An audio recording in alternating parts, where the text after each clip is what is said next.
శ్రీమాత్రే నమః. హిందూ బంధువులందరికీ నమస్కారం. ఈరోజు మనం ఈ వీడియోలో ఆషాఢ మాసంలో వచ్చే గుప్త నవరాత్రులు అనగా వారాహి నవరాత్రుల గురించి తెలుసుకుందాం.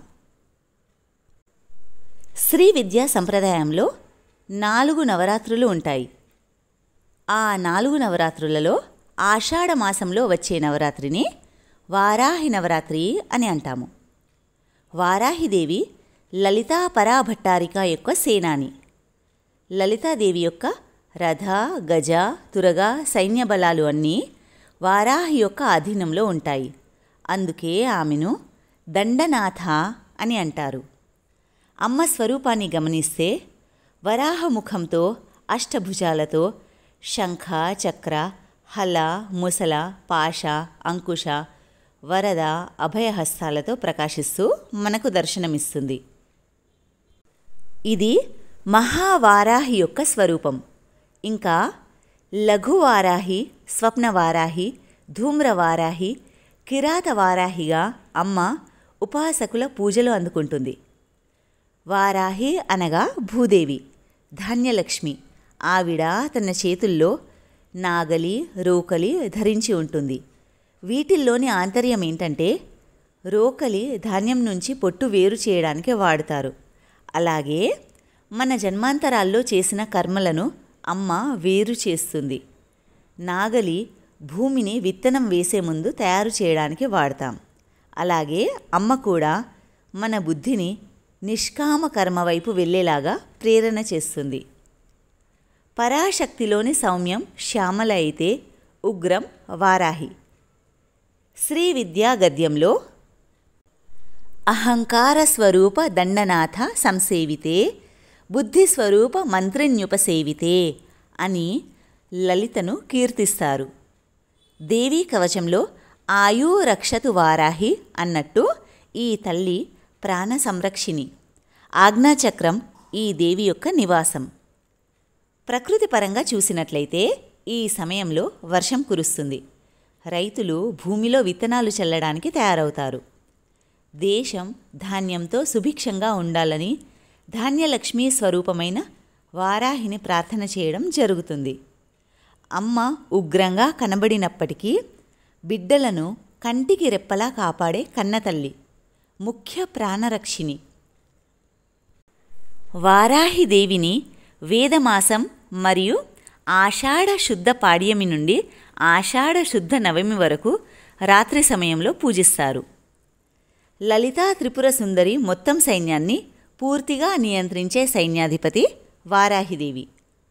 లలితాదేవి విల్లు మరియు బాణం నుండి 5 విభిన్న శక్తులు ఉద్భవించాయి.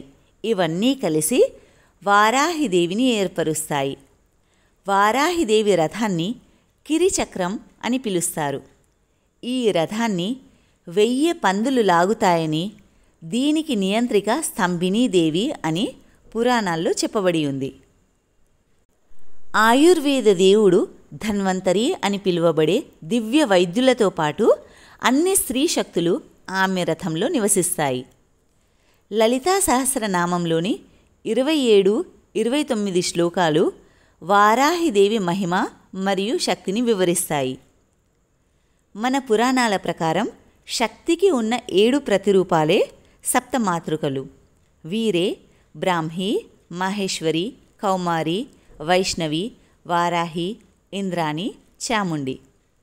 కొన్ని నమ్మకాల ప్రకారం 8వ మాతృకగా నారసింహిని, మరికొన్ని సంప్రదాయాలలో 9వ మాతృకగా వినాయకిని ఆరాధించడం జరుగుతోంది. దుష్ట శిక్షణ కోసము భక్తులను కాచేందుకు ఈ సప్తమాతృకలు సిద్ధంగా ఉంటారు. బ్రాహ్మణి, వైష్ణవి, మహేశ్వరి, ఇంద్రాణి, వారాహి, కౌమారి, చాముండ, నరసింహి, వినాయకిగా పిలువబడే సప్తమాతృకల్లో ఒకరుగా వరాహదేవి అమ్మవారిని చెబుతారు. పురుష అవతారాల నుండి ఉద్భవించిన వారే ఈ సప్తమాతృకలు. బ్రహ్మ నుండి బ్రాహ్మణి, విష్ణువు నుండి వైష్ణవి, పరమేశ్వరుని నుండి మహేశ్వరి, ఇంద్రుని నుండి ఇంద్రాణి, వరాహావతారం నుండి వారాహి, స్కంద నుండి కౌమారి, నరసింహావతారం నుండి నరసింహి, వినాయకుని నుండి వినాయకి సప్తమాతృకలుగా ఉద్భవించారు. వారిలోని వారాహి అవతారం ప్రత్యేకమైనది. ఆమె వారాహిదేవిగా పిలువబడుతూ ఆ పరమేశ్వరుని క్షేత్రానికి క్షేత్రపాలికగా కాపు కాస్తుంది.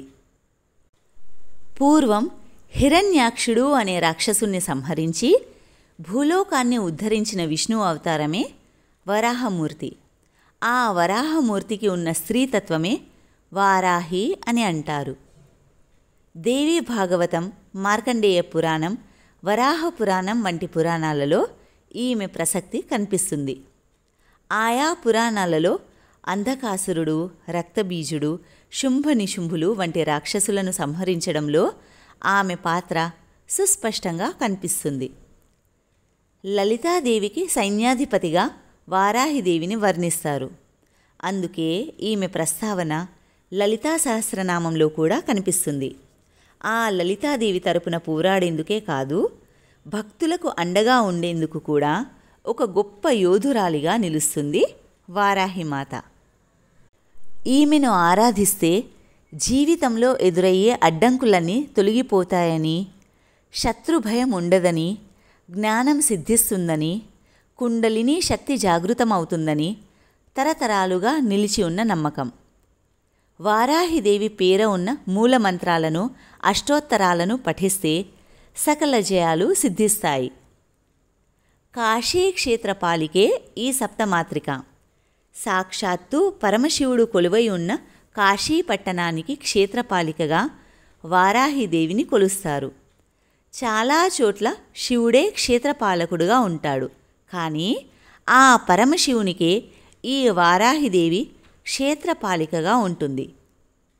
అయితే కేవలం కాశీ పట్టణానికే కాకుండా తంజావూర్ బృహదీశ్వరాలయానికి ఈ మాత క్షేత్రపాలికగా కాపలా కాస్తుంది. తంజావూర్ బృహదీశ్వరాలయంలో ఈ అమ్మవారికి ప్రత్యేకంగా ఒక ఆలయం ఉంది. ఆ ఆలయంలో అమ్మ నల్లని రాతితో వరాహముఖంతో నిండుగా ఉగ్ర రూపంలో దర్శనమిస్తుంది. ఆ రూపాన్ని చూడాలంటే నిజంగా పెట్టి పుట్టాలంతే అన్నట్లుగా ఉంటుంది అమ్మవారి రూపం అక్కడ. కాశీనగరంలో అయితే నీలిరంగులో దర్శనమిస్తుంది.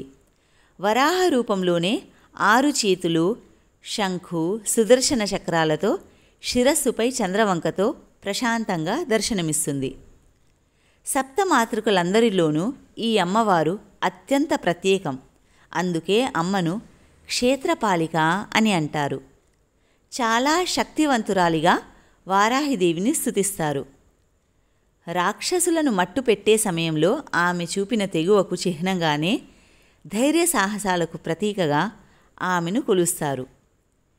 ఈ వారాహిదేవి ద్వాదశనామ స్తోత్ర పారాయణం చేస్తే ఎంతటి కష్టసాధ్యమైన పనులైనా త్వరగా పూర్తవుతాయి.